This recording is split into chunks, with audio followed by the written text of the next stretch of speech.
بسم اللہ الرحمن الرحیم۔ السلام علیکم۔ جب خان صاحب کی حکومت کا خاتمہ ہوا تھا اور کہا گیا تھا کہ رجیم چینج ہو گیا ہے، تو اس وقت پاکستان کی تاریخ میں پہلی دفعہ یہ منظر دیکھا گیا کہ کسی وزیر اعظم کو گھر بھیجا گیا اور قوم نکل آئی۔ کراچی بھی نکلا تھا، پورا پاکستان نکلا تھا۔ اب جس طرح سے یہ جلسہ ہوا ہے کراچی میں، اس کے بعد کیوں کہا جا رہا ہے it's over, game is over, کیوں کہا جا رہا ہے؟ یہ بہت دلچسپ کہانی ہے۔ دیکھیے، ایک طرف ہر طرح کا زور لگایا گیا کہ جلسہ ناکام ہو، صلح افزی پہنچ نہ سکیں، تھک جائیں، رکاوٹیں ہوں، لوگ مایوس ہو کے گھروں کو چلے جائیں۔ میڈیا کو احکامات جاری کیے گئے تھے، خبریں چل رہی تھیں، لوگ جا رہے ہیں واپس، کچھ لوگ اکٹھے نہیں ہو سکے، یہ نہیں ہو سکا، وہ نہیں ہو سکا، فلاں نہیں ہو سکا، یہ ہو گیا، وہ ہو گیا۔ لیکن حقیقت سب کے سامنے آ گئی۔ ویڈیوز موجود ہیں، ہم نے مسلسل اس کی کوریج کی، آپ کو دکھاتے رہے کیا ماحول ہے، کیا جوش و خروش ہے۔ اب اس کے بعد یہ کہا جا رہا ہے کہ کراچی نے مزاحمت کی تاریخ کو دہرایا ہے۔ اب جتنی جماعتیں تھیں کراچی میں، بڑی بڑی جماعتیں ہوتی تھیں، ایک وقت تھا جماعت اسلامی تھی، پیپلز پارٹی کا بھی دور رہا، پھر ایم کیو ایم کا دور آیا، اب تحریک انصاف کا دور ہے۔ اور یہ صرف کراچی نہیں، یہ پورے پاکستان کی کہانی نظر آ رہی ہے۔ اور ایک جماعت، ایک بڑی جماعت، سیاسی جماعت اگر تمام صوبوں میں ہے، تمام شہروں میں ہے، پورے ملک کو جوڑتی ہے، تو اس میں کوئی شک نہیں، وہ تحریک انصاف ہے۔ آپ کو ہر جگہ تحریک انصاف نظر آئے گی۔ اب اس میں ہو یہ رہا ہے کہ بزرگ تو ہیں ہی، مگر مستقبل کی بات کی جاتی ہے تو پاکستان میں زیادہ آبادی نوجوانوں کی ہے۔ اب تو ایسی میڈیا میں، سوشل میڈیا میں ویڈیوز ہیں جن کی بھرمار ہے۔ 2-3 سال کے بچے جب وہ بولنا سیکھتے ہیں پوری طرح سے، ابھی چند جملے بھی شاید پوری روانی سے نہیں بول سکتے، تو بھی جناب خان کے نعرے لگا رہے ہیں۔ اب تو وہ سہیل افریدی کی تقریروں کو دہرا رہے ہیں۔ تو اس لیے کہا جا رہا ہے جی گیم از اوور۔ اب موجودہ حکمرانوں کے لیے گیم از اوور۔ اسی لیے اب صبح کے لیے ایک اعلان کر دیا گیا، فوری طور پر آصف علی زرداری صاحب حرکت میں آئے ہیں اور صدر نے اپنے اختیارات کا استعمال کرتے ہوئے ایک کام کیا ہے۔ اب اس پر کیا کہا جائے، کیوں انہوں نے یہ کیا ہے، اسی پر ہم نے بات کرنی ہے۔ لیکن دیکھیں، ایک تو سہیل افریدی کی تقریر کا انتظار تھا، انہوں نے طویل تقریر نہیں کی، ظاہر ہے لوگ تھکے ہوئے تھے، کافی دیر سے انتظار کر رہے تھے۔ انہوں نے آ کر ایک نیا نعرہ دے دیا ہے، ہر چوک ڈی چوک، ہر چوک ڈی چوک۔ اس میں بڑا واضح اشارہ ہے کہ تحریک انصاف کیا کرنے والی ہے۔ اس سے پہلے عمران خان صاحب جیل میں یہ کہہ چکے ہیں کہ جی اب لوگوں کو نہیں لانا اسلام آباد، گولیاں چلائی جاتی ہیں، ہم نے اپنے کارکنوں کی جان بچانی ہے۔ تو اس کے لیے اب اسٹریٹجی جب اسٹریٹ موومنٹ کی بنائی گئی ہے، تو اسٹریٹ تو ہر شہر میں ہے، ہر علاقے میں ہے، تو اس کا مطلب ہے ہر چوک ڈی چوک کا مطلب یہ کہ جس طرح اسلام آباد میں آئے تھے، احتجاج کیا تھا، اب اپنے اپنے علاقے میں ہر چوک میں لوگ نکلیں اور احتجاج کریں۔ اب یہ 8 فروری کی اسٹریٹجی ہے، اس سے آگے بھی یہ چیز چلے گی، یہ دیکھنا ہے۔ حکومت اس وقت پریشان ہے کہ مقابلہ کس طرح سے کرنا ہے۔ تھک گئے ہیں پکڑ دھکڑ کر کے، کتنے لوگوں کو جیلوں میں ڈالیں، کیا کریں، کیونکہ جس کو جیل میں ڈالتے ہیں پورا خاندان ظاہر ہے کہ موجودہ نظام کے خلاف ہو جائے گا۔ وہ ایک شخص جیل میں نہیں، پورا خاندان جیل میں ہوتا ہے، تو ہمدردیاں تو اس حکومت کے ساتھ نہیں ہوگی۔ ہزاروں لوگوں کو جیلوں میں ڈالا گیا، اور کتنے لوگوں کو ڈالیں گے۔ جس محلے کے شخص کو پکڑا جاتا ہے، ظاہر ہے پورا محلہ، اس کی ہمدردی وہ انہی کے ساتھ ہوتی ہے، آپ جو بھی کہیں۔ تو یہ تو اب گلی گلی، شہر شہر، قریہ قریہ یہ چیز پھیل رہی ہے۔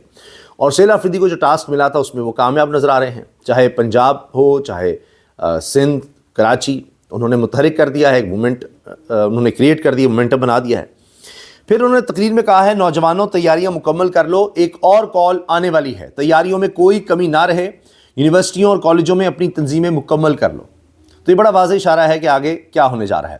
پھر سہیل افریدی ظاہر ہے سفر سے بھی تھکے ہوں گے، لیکن اس کے بعد فوراً انہوں نے کیا کیا، ایک پریس ٹاک رکھی، صحافیوں کو بھی بلایا اور وہاں سوالوں کے جواب بھی انہوں نے دیے۔ تو مسلسل متحرک نظر آ رہے ہیں۔ اور اب یہ نہیں ہے کہ وہ خیبر پختونخوا میں جائیں گے اور انہوں نے کہا جی چلے میں پنجاب اور سندھ کا دورہ کرائے ہوں، بس نہیں، اب خیبر پختونخوا میں آپ دیکھیں گے ایک اور موومنٹ چلے گی۔ اور ابھی بھی جب یہ ہم دیکھ رہے تھے کہ سہیل افریدی کا دورہ چل رہا تھا سندھ کا، تو پنجاب میں تحریک تحفظ آئین پاکستان ایکٹیو تھی، وہاں پر دیگر جماعتوں کو ساتھ ملا رہی تھی، اور وہ سینئر لیڈرشپ ہے۔ یہ جین زی والا معاملہ تھا، نوجوان آئی ایس ایف کے تھے ان کے ساتھ، سہیل افریدی کے ساتھ، وہاں سینئر پولیٹیشین تھے۔ پھر بلوچستان میں بھی اسی طرح موومنٹ کا آغاز کر دیا گیا ہے، اور خیبر پختونخوا میں بھی ہو رہا تھا۔ تو ہر طرف اسٹریٹ موومنٹ کی تیاری نظر آ رہی ہے، اور حکومت اس وقت بکھرائی ہوئی ہے کہ کیا کرنا ہے، کیا کریک ڈاؤن کو ریپیٹ کرنا ہے۔ اور پچھلے 4 سال سے اسی طرح سے کام چلایا گیا ہے، اور اس سے اس نظام کے خلاف، حکومت کے خلاف، سابق اقتدار لوگ ہیں ان کے خلاف نفرتیں پھیل رہی ہیں۔ اب تخت ہل رہے ہیں، اور اسی لیے کہا جا رہا ہے کہ اس سے توجہ ہٹانے کے لیے فوری اجلاس بلاؤ، اور اجلاس صدر پاکستان جناب آصف علی زرداری صاحب نے اپنے اختیارات استعمال کرتے ہوئے بلا لیا ہے۔ قومی اسمبلی کا اجلاس بلایا گیا ہے کہ صبح صبح ہی قومی اسمبلی کا اجلاس بلا لو تاکہ خبر وہاں سے نکلے، ورنہ پھر تمام ٹاک شوز ہر طرف سہیل آفریدی اور یہ جناب کراچی میں کیا ہو گیا، جلسہ ہو گیا، لوگ نکل آئے، رکاوٹیں تھیں، یہی سوال و جواب ہوتے رہیں گے، یہی ساری بات میڈیا میں ہوتی رہے گی، تو کوئی اور بات تو کی جائے تاکہ اس طرف بھی میڈیا آئے۔ سہیل آفریدی بڑا لیڈر بن گیا، قدرت عمران خان پر مہربان ہے، گنڈا پور سے جان چھوٹی اور آفریدی جیسا جری اور دانا لیڈر بھی مل گیا۔ کوئی مانے نہ مانے، قرائن یہ ہیں کہ آخرکار عمران خان غالب آئے گا، سینئر صحافی ہارون رشید صاحب نے کہا ہے۔ جلسہ ختم ہونے کے بعد سہیل آفریدی کی پریس کانفرنس شروع ہو گئی جی، اور پھر انہوں نے اس میں فیصلہ سازوں کو سخت پیغام دیا ہے۔ سہیل خان آفریدی تھنڈر بوائے چھا گیا، کراچی عمران خان کے حق میں گلجتے نعروں سے لرز اٹھا، فخر الرحمان سینئر صحافی۔ تو جناب یہ اب سینئر صحافیوں کا کہنا ہے، یہ نعرے لگ رہے ہیں، یہ اب آگے کی تیاری نظر آ رہی ہے، اور اب دیکھیے کہ آگے آگے کیا ہونے جا رہا ہے۔ اس کے علاوہ دیگر خبروں میں آصف علی زرداری صاحب نے قومی اسمبلی کا اجلاس بلا لیا ہے، اور اس کی خبر میں آپ کے ساتھ شیئر کر دیتا ہوں۔ اب یہ لگ رہا ہے کہ اس جلسے کے بعد گھبرا کر پہلا نتیجہ تو نکلا کہ بھائی ہم بھی کچھ کریں، سڑکوں پر نہیں آ سکتے، جو جعلی پارلیمنٹ ہم نے بنا رکھی ہے فارم 47 کی، ادھر تو آ جائیں۔ صدر مملکت نے قومی اسمبلی کا اجلاس پیر کو طلب کر لیا ہے، اور اس میں بتایا جا رہا ہے جی 12 جنوری کو طلب کیا، اجلاس شام 5 بجے پارلیمنٹ ہاؤس میں ہوگا۔ آصف علی زرداری نے وزیر اعظم کی سمری پر قومی اسمبلی کا اجلاس طلب کیا، جس میں مختلف امور کو بروئے کار لایا جائے گا۔ مختلف امور ہیں، بس ابھی تو کوئی خاص ایجنڈا نہیں پتہ چل رہا۔ صدر مملکت نے قومی اسمبلی کا اجلاس آئین کے آرٹیکل 54 کی شق 1 کے تحت تفویض اختیارات کو بروئے کار لاتے ہوئے طلب کیا ہے۔ چلیں دیکھتے ہیں اس پہ کیا باتیں ہوتی ہیں، دیکھیں نا، میں آپ کو بتا رہا ہوں، دیکھتے ہیں کیا بات ہوتی ہے۔ یہی وہ چاہتے ہیں کہ ورنہ شام کے سارے شوز اسی پر ہو رہے ہوں گے، کیونکہ ہمارے یہاں ہوتا یہ ہے کہ عام طور پر ٹیلی ویژن پر ایک ویکینڈ کے شوز ہوتے ہیں جو زیادہ تر جمعہ ہفتہ اتوار ہوتے ہیں، اس کے بعد پہلا شو جو دوسرے اینکرز کا ہوگا وہ پھر 4 دن کے لیے ہوتا ہے، پیر منگل بدھ جمعرات۔ تو اب وہ پیر والے آ کے پہلے اتوار والوں نے ڈسکس کیا، اب پیر کے دن آ کر وہ پہلا شو اسی بات پر کریں گے کہ جی سہیل آفریدی کی ایکٹیویٹیز کیا رہیں، جلسہ کیسا ہوا، کیا رکاوٹ تھی، فلاں تھا، کچھ نہ کچھ بات تو ان کو کرنی پڑے گی، ورنہ لوگ دیکھیں گے، ڈسکس تو کریں گے۔ تو اب کم از کم 5 بجے اجلاس بلائیں، کچھ اور تو ڈسکس ہو، ورنہ یہی کچھ ہوتا رہے گا۔